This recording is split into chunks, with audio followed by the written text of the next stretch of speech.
You guys want some tea? Today's 1,523 of getting sued by Impossible Foods. Let's go for a walk and talk about mediation.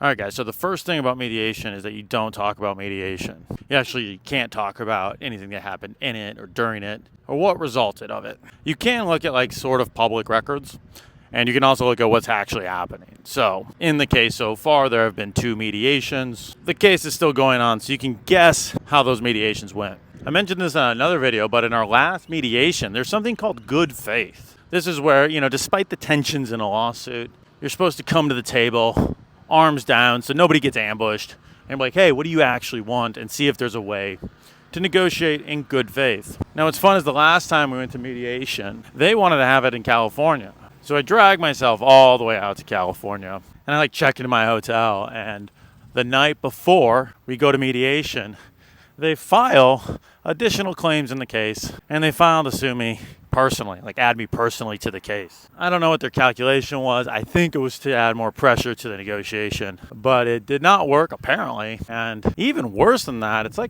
pretty good indicator they weren't interested in dealing in good faith. Again, these are just speculations about public records. But this is one thing big companies like to do. They try to throw their weight around, see if they can intimidate you, scare you, whatever. But the scarier part is that these types of massive companies, if they're willing to do these types of things while bullying small companies, what else are they willing to do that might not make it out there? Now, maybe the nice interpretation is that a rogue lawyer somewhere is just doing this on his own without the express consent of leadership. But at this point, it's been 4 years across 3 different law firms, I think, and dozens of lawyers. So at some point, someone at Impossible Foods probably has to decide, this is who we are, this is how we like to do business, and we think this represents us well. Now, if that's their ethical line on boring trademark implications, what do they do with the rest of their business? All right, guys, that's day 1,523 of getting sued by Impossible Foods. I'll see you here tomorrow.